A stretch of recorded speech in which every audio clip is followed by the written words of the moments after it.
Hello everyone, welcome back to Magadh Gyan Kendra. आज हम पढ़ेंगे एक ब्रीफ एक्सप्लेनेशन एटॉमिक स्ट्रक्चर का। इसमें हम पढ़ेंगे एटम क्या होता है, सब एटॉमिक पार्ट्स क्या होते हैं, प्रोटॉन, न्यूट्रॉन, इलेक्ट्रॉन क्या होता है, एटॉमिक नंबर क्या होता है और मास नंबर क्या होता है। तो हमारा पहला टॉपिक एटम क्या है। Atom is the smallest unit which retains the properties of an element.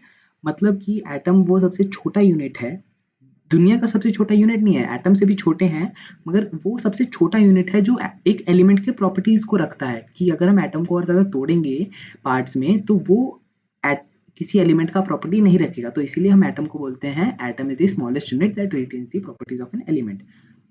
अब एटम के एक्सपेरिमेंट किए गए, बहुत सारे एक्सपेरिमेंट किए गए और हमें पता चला कि 3 सब एटॉमिक पार्टिकल्स होते हैं एक एटम के, जो है प्रोटॉन, न्यूट्रॉन और इलेक्ट्रॉन। हम तीनों के दो दो प्रॉपर्टीज देखेंगे, उस पे चार्ज और उसका वेट। तो प्रोटॉन है पहले, उसे हम डिनोट करते हैं P प्लस से और उसमें होता है पॉजिटिव चार्ज, इसीलिए P प्लस से डिनोट करते हैं और उसका वेट होता है 1.6726 इंटू 10⁻⁻24 ग्राम्स। ये याद रखने की जरूरत नहीं है उसका वेट कितना होता है, बस एक एस्टिमेट है 1.6 इंटू 10⁻20⁻24 ग्राम्स।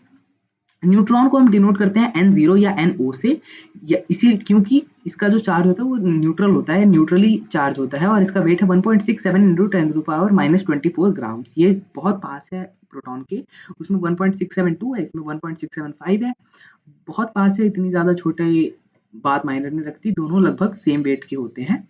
और न्यूट्रॉन में जब हम बोलते हैं कि उसमें न्यूट्रल चार्ज है या नो चार्ज बोल देते हैं कभी कभी, उसका मतलब ये नहीं उसमें चार्ज ही नहीं है। इसका मतलब ये होता है कि जो पॉजिटिव चार्ज है एक न्यूट्रॉन के अंदर, जो पॉजिटिव चार्ज है वो इक्वल है नेगेटिव चार्ज के, जिसके कारण नेट चार्ज जीरो आ जाता है और वो न्यूट्रल रहता है, ना पॉजिटिव रहता है ना नेगेटिव रहता है।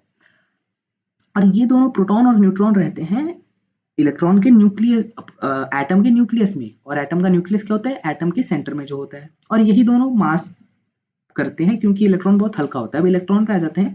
इलेक्ट्रॉन का सिंबल है E माइनस, क्यों, क्योंकि इसका जो चार्ज होता है वो नेगेटिव होता है, ये नेगेटिवली इलेक्ट्रिक चार्ज कंटेन करता है। और इसका वेट है 9.108 इंटू 10⁻⁻28। 9 से यहाँ से ये नहीं समझ लेना इसका ज्यादा है, 10⁻⁻28 ग्राम से, यहाँ पे सिर्फ 10⁻⁻24 ग्राम था।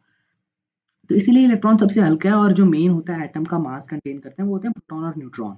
अब हम आ जाते हैं हमारे मेन टॉपिक पे, जो है एटॉमिक नंबर।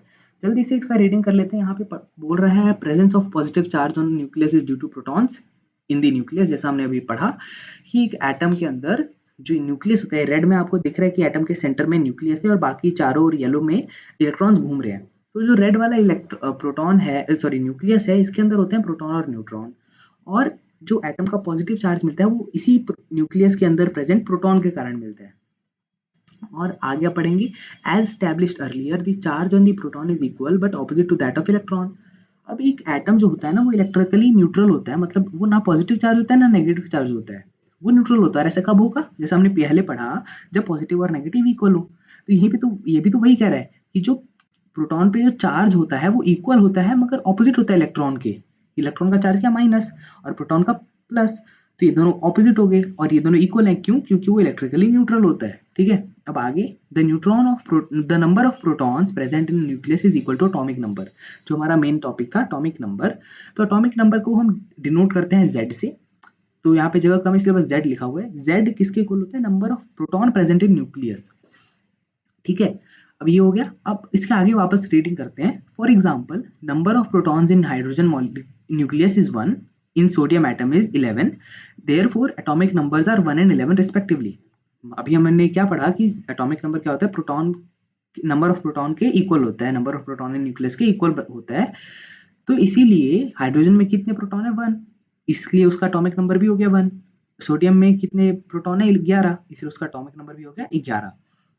अब आगे आता है, in order to keep electrical neutrality, neutrality जो हमने अभी पढ़ा ऊपर, electrical neutrality, number of electrons in an atom is equal to number of protons. Number of electrons किसके इक्वल होता है, नंबर ऑफ प्रोटॉन्स के। तो इसीलिए हम स्पेशल केस में एटॉमिक नंबर को लिख देते हैं नंबर ऑफ इलेक्ट्रॉन्स प्रेजेंट के इक्वल। हमें ये तो पता है ना कि एटॉमिक नंबर किसके इक्वल है, नंबर ऑफ प्रोटॉन्स के। मगर इलेक्ट्रिकली न्यूट्रल एटम्स में ध्यान में रखना है, इलेक्ट्रिकली न्यूट्रल एटम्स में, ये केस किसके लिए, सिर्फ इलेक्ट्रिकली न्यूट्रल एटम्स के लिए। इलेक्ट्रिकली न्यूट्रल एटम्स में इलेक्ट्रॉन का भी मान सकते हैं हम उसका एटॉमिक नंबर, मगर मोस्ट केसेस में हम प्रोटॉन ही मानते हैं क्योंकि वो रिलायबल है। तो यहाँ पे भी वही डेफिनेशन दिया हुआ है, number of protons in the nucleus of an atom is equal to atomic number and number of electrons in the neutral atom is atomic number. यहाँ पे देखो लिखा हुआ भी है न्यूट्रल एटम। अब आज जाते हैं न्यूक्लियॉन्स पे। न्यूक्लियॉन्स क्या होता है? अब ये देखो कि positive charge of the nucleus is due to protons. Charge तो ठीक है, पॉजिटिव चार्ज न्यूक्लियस न्यूक्लियस के में प्रोटॉन्स के कारण मिल रहा है, मगर जो मास होता है न्यूक्लियस में वो मिलता है प्रोटॉन्स और न्यूट्रॉन्स के कॉम्बिनेशन। जैसे हमने पीछे पढ़ा कि दोनों में प्रोटॉन और न्यूट्रॉन मिलके मास बनाते हैं। तो इसीलिए जो प्रोटॉन और न्यूट्रॉन होते हैं ना, यहाँ पे लिखा हुआ है as discussed earlier, protons and neutrons present in the nucleus are collectively known as nucleons. Nucleus के अंदर प्रेजेंट प्रोटॉन्स और न्यूट्रॉन्स को मिला करके हम बोलते हैं न्यूक्लियॉन्स। और यही न्यूक्लियॉन्स क्या होते हैं? कंसिस्ट करते हैं एटम के मास को। हम इलेक्ट्रॉन के मास को निग्लेक्ट कर देते हैं क्योंकि वो बहुत छोटा होता है और वो मायने नहीं रखता, और सिर्फ न्यूक्लियस के न्यूक्लियॉन्स के ही मास को उसका मास नंबर दे देते हैं एटम का। तो मास नंबर पढ़ते हैं। Mass number, total mass number of nucleons is termed as mass number of the atom. मतलब मास नंबर क्या होता है? टोटल नंबर ऑफ न्यूक्लियॉन्स, और न्यूक्लियॉन्स क्या होते हैं? Number of protons plus number of neutrons. इसलिए मास नंबर क्या हो गया? Number of protons plus number of neutrons. किसी भी एटम के नंबर ऑफ प्रोटॉन और नंबर ऑफ न्यूट्रॉन को हम जोड़ देंगे, यानी टोटल नंबर ऑफ न्यूक्लियॉन्स निकाल लेंगे, तो हमारा मास नंबर आ जाएगा। तो इस वीडियो में इतना ही था, एक ब्रीफ एक्सप्लेनेशन था मास नंबर, एटॉमिक नंबर पे, और एटॉमिक स्ट्रक्चर क्या होता है।